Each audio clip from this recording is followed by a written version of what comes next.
Surat perhelatan Akbar Konferensi Tingkat Tinggi atau KTT G20 di Nusa Dua, Provinsi Bali telah sukses dilaksanakan. Kesuksesan tersebut tidak lepas dari peran Kominfo dalam menyiapkan berbagai fasilitas teknologi komunikasi ataupun informasi bagi para rekan-rekan jurnalis, baik nasional maupun internasional.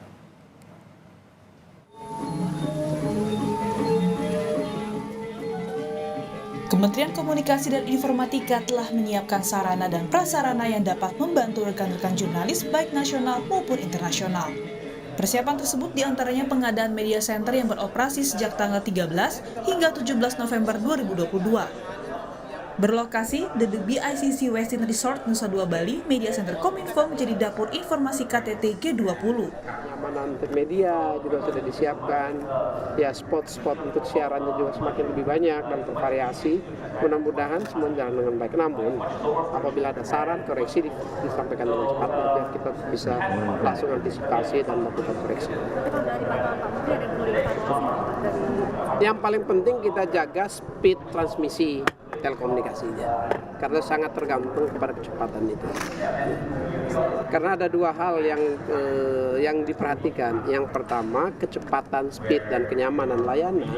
Yang kedua keamanan dari serangan-serangan termasuk serangan cyber. Nah, kombinasi di antaranya.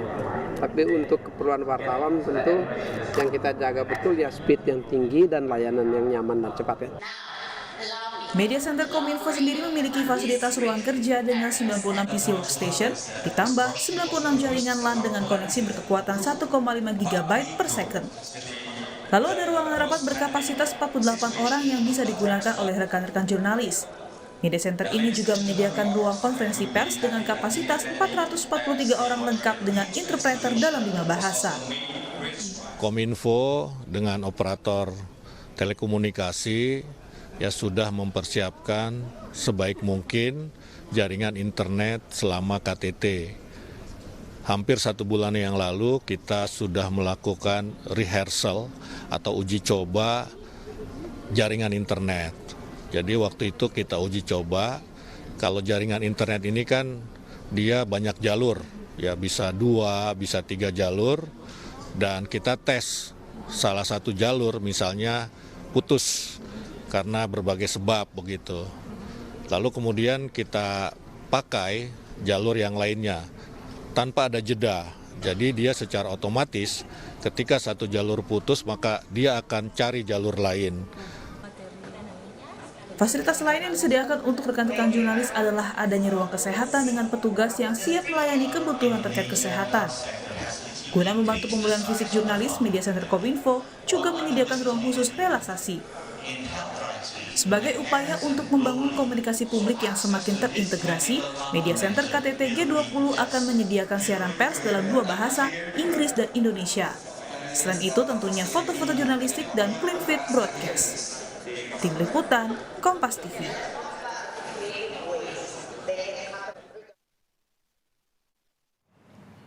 KTT G20 Presidensi Indonesia resmi ditutup oleh Presiden Joko Widodo kemarin. Ada sejumlah kesepakatan yang dihasilkan, ialah inovasi digital pada sistem pangan dan agrikultur, serta pemetaan kerawanan pangan.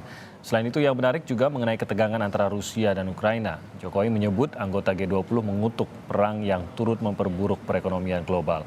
Lalu apakah forum pertemuan kepala negara ini bisa menjadi media penyelesaian masalah di dunia? Kami akan berbincang dengan pengamat hubungan internasional dari UGM, Mas Riza Nur Arfani untuk menjawab ini. Selamat pagi, Mas Riza. Selamat pagi, Mas Timothy. Selamat pagi para pemirsa Kompas TV.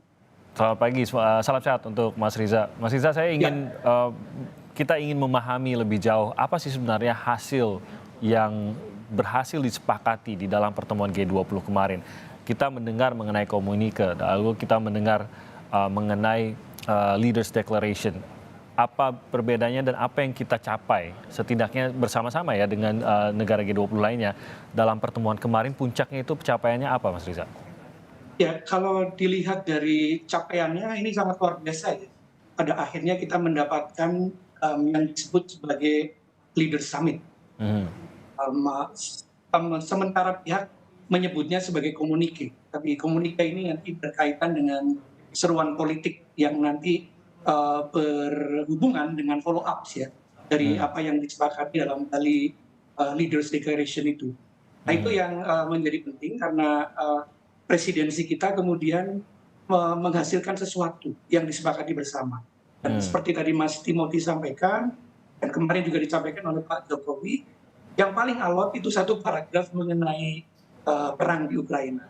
Ya. Nah, akhirnya para pemimpin sepakat dengan kata-kata yang ada sekarang ini di komunikasinya itu. Pada intinya sebetulnya yang saya tangkap dari spesifik mengenai mengenai perang di Ukraina adalah kita selaras dengan apa yang sudah diusahakan oleh PBB. Selaras dengan itu, dan itu yang jadi pegangan saya kira. Ya ada beberapa kompromi di sana. Misalnya tidak ada kata-kata yang langsung menunjuk pada Rusia sebagai pihak yang begitu. Tetapi ini satu kemajuan luar biasa. Dan itu profisiat ya untuk itu. Kepemimpinan Indonesia pada akhirnya menghasilkan sesuatu di G20. Di tengah kondisi geopolitik, di tengah kondisi perang Ukraina-Rusia kemarin, saya ingin tahu dari sisi seorang ahli hubungan internasional sendiri, Mas Riza, apakah Anda optimis atau tidak terlalu yakin komunikasi ini bisa dihasilkan sebelum kita mendengar akhirnya ini dihasilkan begitu ya? Anda sendiri posisinya apa pada saat itu mengetahui, karena Anda lebih mengetahui kondisi geopolitik dunia? Ya, kalau dilihat dari sifat forum ini yang non-binding, dan apalagi ini forum terutama ekonomi, maka sebetulnya kita tidak bisa terlalu berharap banyak pada komunikasi ini. Yang perlu dilakukan adalah langkah-langkah diplomatik yang lebih intens gitu, di jalur politik, ya, di jalur politik dan keamanan. Ada jalur-jalur yang bisa dipakai untuk itu, tetapi komunikasi ini menegaskan ya bahwa para pemimpin dunia sangat concern pada apa yang terjadi di Ukraina, dan oleh karenanya perlu langkah-langkah terobosan untuk paling tidak meredakan ketegangan. Ada seruan-seruan misalnya yang di deklarasi ini juga diakomodasi soal pencegahan penggunaan senjata nuklir ya. Saya kira satu kemajuan yang luar biasa itu, dan kita harap nanti ada follow up dari ini di jalur yang lain ya, di forum-forum yang lain yang lebih tepat untuk menyelesaikan. Jadi seperti yang Anda katakan tadi Mas Riza, bahwa ini non-binding, tidak mengikat, tidak juga memerintahkan negara manapun untuk melakukan sesuatu. Tapi kalau kita ingin melihat negara-negara yang menyetujui komunikasi ini benar-benar melakukan sesuai dengan apa yang mereka sepakati di dalam komunikasi tersebut, apa yang hal berikutnya akan kita lihat dari negara-negara G20 ini? Yang paling krusial tentu saja adalah yang berkaitan dengan proses pemulihan ekonomi global ya. Saya kira itu harus menjadi landasan dari setiap pihak, itu termasuk yang bertikai di Ukraina. Dan itu khususnya nanti berkaitan dengan dua hal, rawanan pangan, itu yang diakibatkan oleh macetnya atau tersendatnya rantai pasok itu untuk sektor pangan. Tapi yang kedua juga energi. Ini sudah masuk ke musim dingin, dan saya kira kita perlu tahu ya secara lebih tegas gitu kira-kira dampaknya seperti apa. Sudah ada langkah-langkah mitigasi untuk itu, tapi masyarakat dunia menginginkan ketegasan konfirmasi mengenai hal itu supaya krisis ini tidak berkepanjangan. Tapi sebenarnya kalau kita berbicara ini kan mengidentifikasi bahwa banyak permasalahan khususnya dalam sektor pangan dan energi saat ini itu permasalahannya berpusat pada perang yang terjadi antara Rusia dan Ukraina. Ini yang sepertinya itu mengakui hal tersebutlah setidaknya. Tapi apakah melalui kesepakatan negara-negara yang berpengaruh ini bisa mendorong penyelesaiannya kah, atau sebenarnya tetap beratnya penyelesaian ini sangat bergantung pada Rusia itu sendiri, bukan kepada apapun yang dikatakan oleh negara-negara lainnya? Ya, memang pihak yang paling bisa kita tunjuk memang adalah Rusia. Tetapi tindakan Rusia itu juga menunggu tindakan pihak lain, dalam hal ini Ukraina, dan saya perlu tegaskan juga negara-negara Barat, bahwa kepemimpinan Amerika dan NATO ya, mereka lah yang juga perlu menjadi perhatian juga. Tanpa pasokan bantuan yang termasuk di dalamnya militer, Ukraina tidak akan bisa berperang dengan Rusia. Jadi dua pihak harus menjadi concern bersama. Dua pihak inilah yang perlu duduk satu meja dan merundingkan apa yang bisa dirundingkan di dalamnya. Dan ini yang belum terjadi. Ini yang saya kira seruan ini sangat penting dan saya kira follow up-nya memang bukan di negara-negara G20, tetapi di platform semacam Perserikatan Bangsa-Bangsa.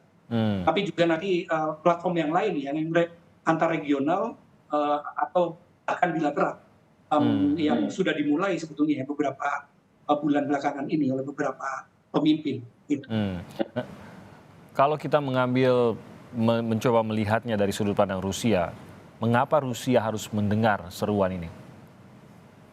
Saya kira yang paling penting kan sebetulnya ini memang agresi, ini memang invasi atas wilayah berdaulat di Ukraina.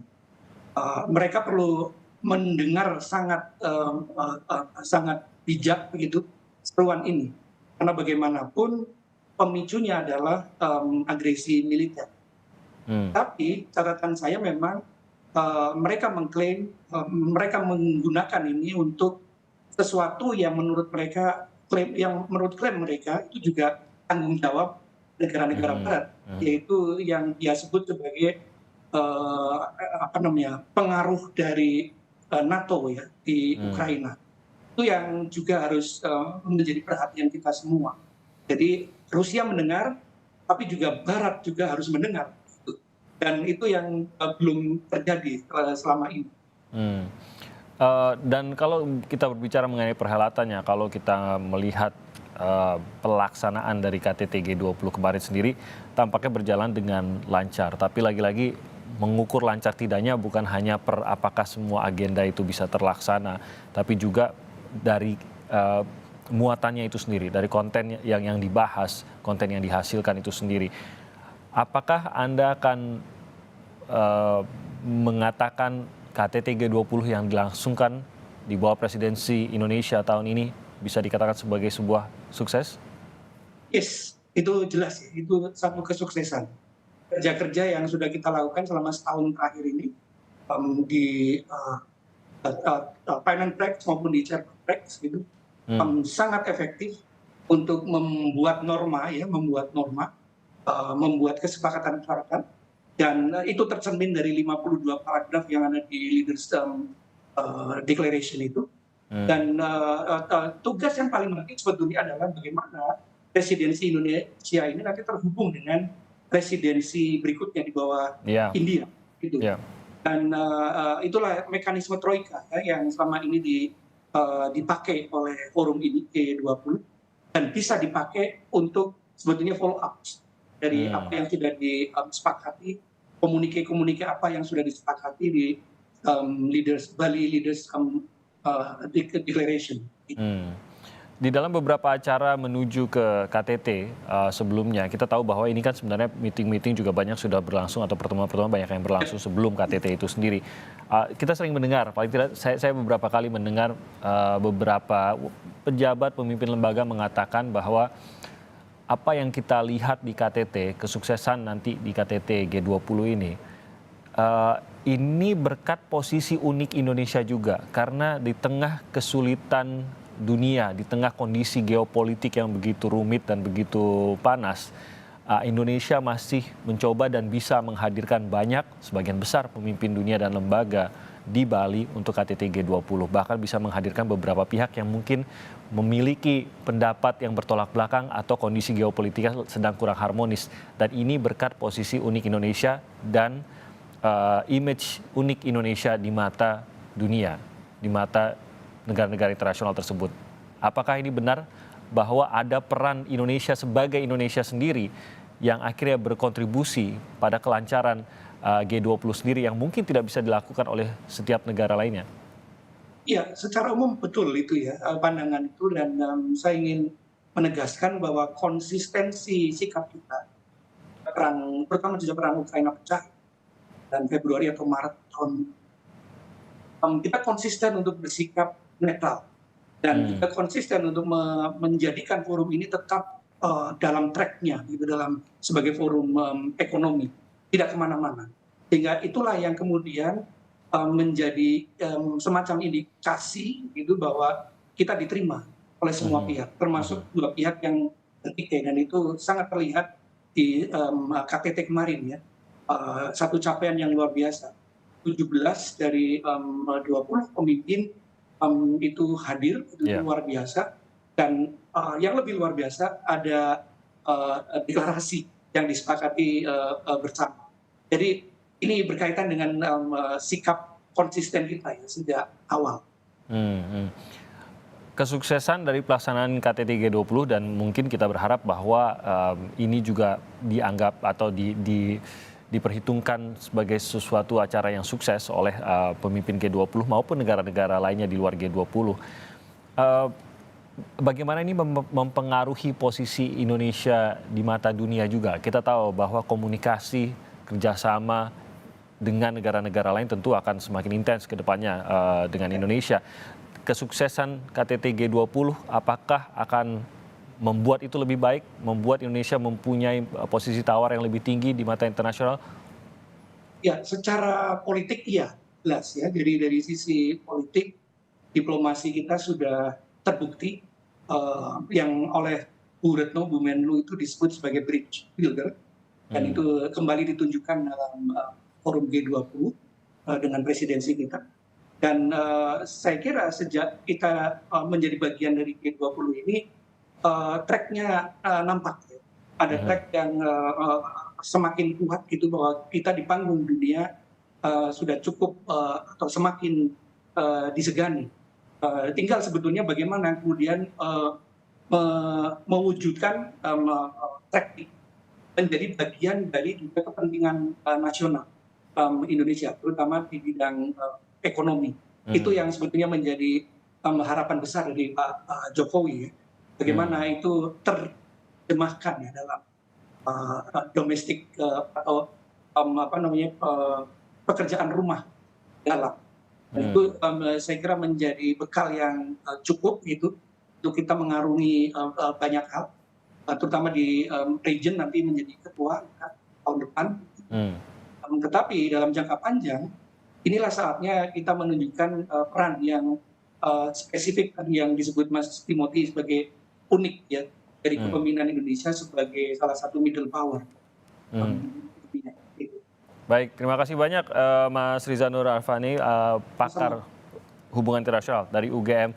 Sedikit lebih jelas kita sekarang memahami bagaimana sebenarnya dampak dari KTT G20 ini dan sebenarnya senang tentu saja. Mungkin tidak banyak yang memahami betul seperti Mas Riza apa sebenarnya arti dari KTT G20 ini, tapi dengan kelancarannya dan kalau ini dikatakan sukses, maka saya yakin ini juga disambut baik oleh rakyat Indonesia.